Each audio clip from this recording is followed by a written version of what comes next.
I'm Sheila. You guys have seen me by now, I'm sure. I have a whole flock of macaws. I've got Fox the greenwing, Alex the verde, and Pickles the bluethroat. The cool thing about this trip was that we started at the Marshall radio property, and so we got to spend quite a few days learning about their equipment and falconry.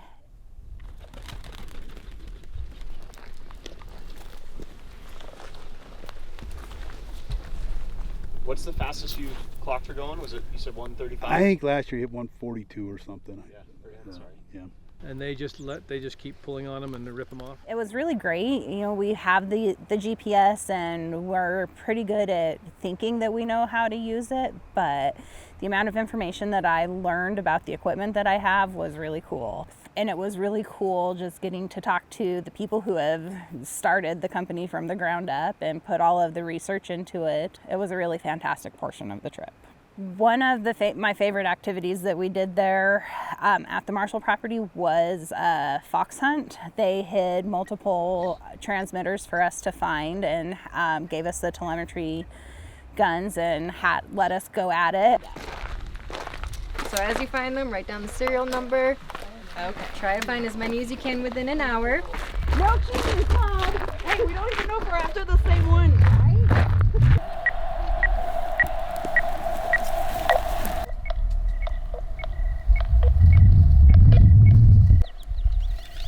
Did you find one? I'm like, guys, it's right here.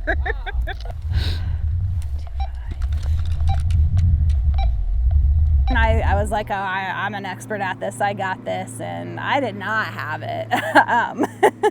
Turns out that I was I found the fewest of the transmitters out of everybody. You got two? Can you confirm that with me? Did you write down the serial numbers? Mm-hmm. I dare you. Okay. But it was still nice because really getting hands-on and thinking about what kind of situation your birds could get into, that was pretty cool. We also got to fly directly from their property, just an amazing property. It was so cool and just amazing that they opened it up to us and were just such gracious and welcoming hosts. All right, everybody ready? 1, 2, 3, go! All right, Jinx is a celebrity, so. You guys want to do another shot? No, Yeah. a little breeze? 1, 2, 3, Go!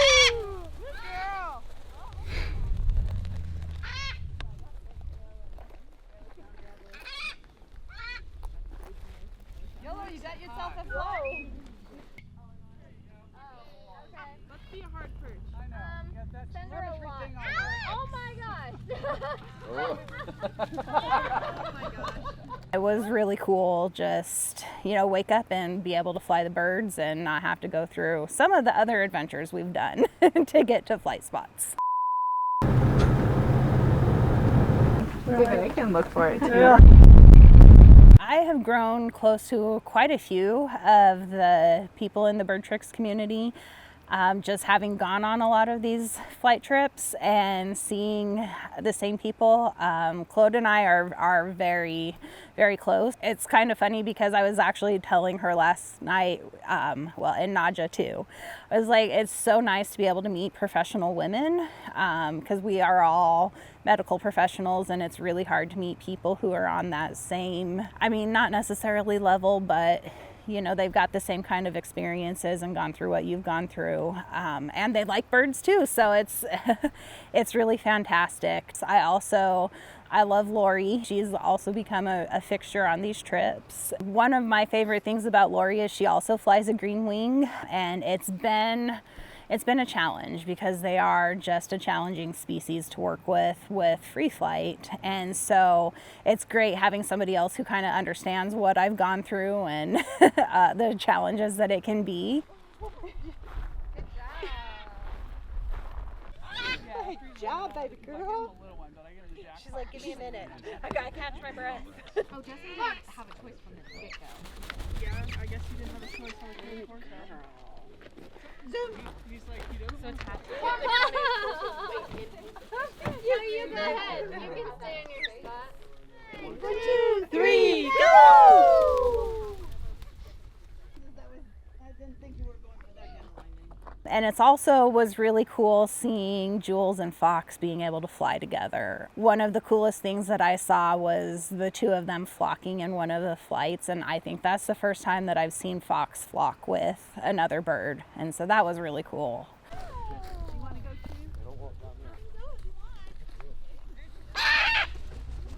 Good girl. Oh, look at the two of them together. Wow, You're gonna have to drop from the sky. One of the newer developments in the BirdTricks free flight community is continuing education series. And I have found so much value in that because, you know, I went through the course 3 years ago. A lot has changed in those 3 years, and I've learned a lot. And it just is so valuable to get that insight from our trainers being like, hey, these are updates on things that have changed. So real quick, deceptively, this is all level 5 out there. The flat open, no wind. This is one of the reasons that we talk about this in the continuing education. If a bird goes over there, they have to come back or we risk a $100,000 fine and a year in prison. So those are really important things to remember because that is deceptive.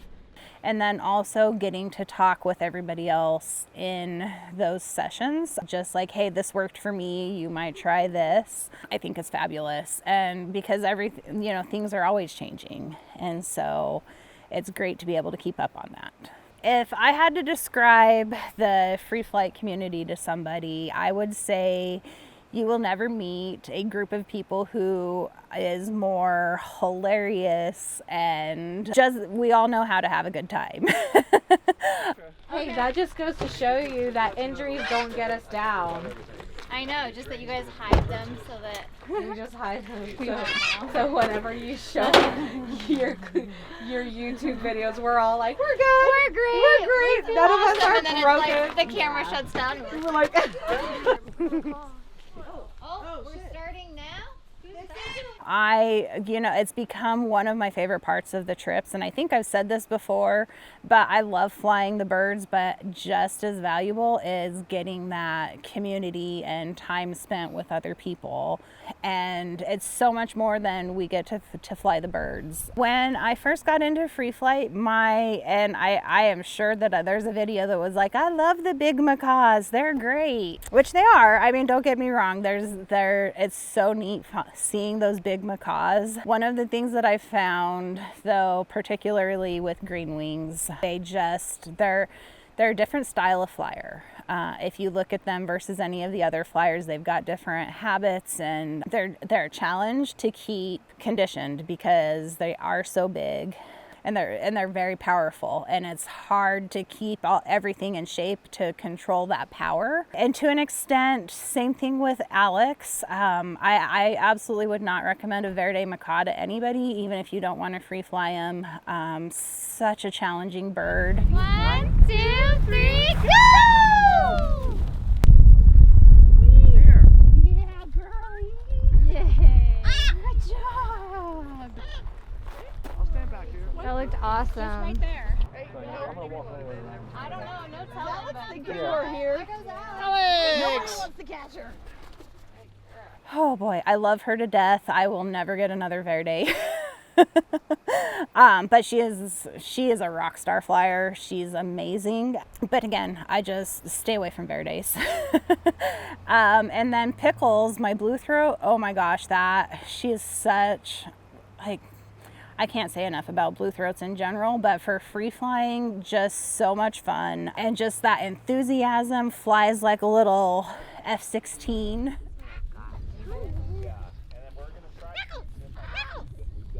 Nice. I love. Y'all remember in Nice job. When I'm looking for a location to fly, either on these trips for scouting or at home, I always look for the cliffs or the ones that have the big drop, just because Alex goes nuts on those. It's fun to watch that. And so we found some really awesome locations on this trip, and all of them had those same kind of things. Like on the ridge, they got to go and dive off. That one was really cool. Craters, on the overlook at Craters of the Moon, that was really awesome because they got to do the same thing, and just that black background with these bright colorful birds was so cool. So traveling with 3 macaws on the road can get really challenging, especially because they're so messy, and so bird food can become an issue, but it actually, like, I feel like I have it down pretty good now to where after flying, they get their seasonal feeding. And this trip I used a mixture of stuff that I made at home and brought with me, and then the freeze-dried, because certain birds like the freeze-dried better than the fresh, or the other way around. So they get that in the morning, they get their pellets after we're done flying and before I get them put up for bed. And like, I feel like I just have it down to a science now. Like, I've got everybody's dishes and I make sure that they're all ready to go, and now I can just dump them through the side of the cage. My favorite moment or moments of the trip, you know, other than the flying, like flying is always obviously the pinnacle of the trips, and especially watching your bird do something where it's like, what? You know, and for that I did have one time where Pickles was coming in, and it was when she was still trying to figure out who all of these 30 people that were standing there were. She turned like a 90-degree or more turn and flung out all of her feathers and came in sideways. And like, just seeing the skill that little itty bitty baby bird has was so cool. These trips in general, just being able to get my Jeep out on the dirt and get my Jeep to do what it was meant to do. And so today, trying to find a way up to a location that everybody could get to, I was driving over like literal lava boulders. They were like this big. Well, one, I know that I'm going to be asked to do that because I've got the Jeep, but being able to be like, yeah, I got you, and just go exploring. See, there's that trail like next to that hill. Right, it seems like you should be able to get up there from here. Right. Looks like people have definitely done it. Do we want to just give it a try and see? Yeah. Maybe you and I go ahead and then yeah. radio back? I just looked and see that little, I don't know if you guys see that little patch of road. It seems like that's going to take us up. But it's, I mean, there's a whole system of trails right across the road. You know, just like here up above. People come and putter around. I think we're just worried about whether or not everybody's vehicle can get up there. Right.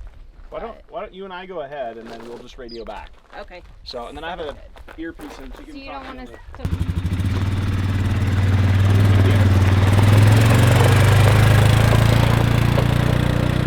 So my future goals is to be able to leave my real life and make this a full-time, or just be able to do this full-time, because it was funny, we were talking about everybody having RBF during the pictures and how people weren't getting pictures, and I thought for sure it was me that was being talked about, because I get told that all the time. And then when Jamie said, no, you're actually smiling, and I was like, yeah, because this is when I'm happy. You know, just being able to make that a daily reality for me, living somewhere where my birds can fly all the time, being able to do the scouting on the road. I'm glad that I finally found my passion in life after 40 years. So, and now that I know, like, yes, this bird training, free flight, whole package is really, it's what makes me happy. And so whatever I can do to make that a reality.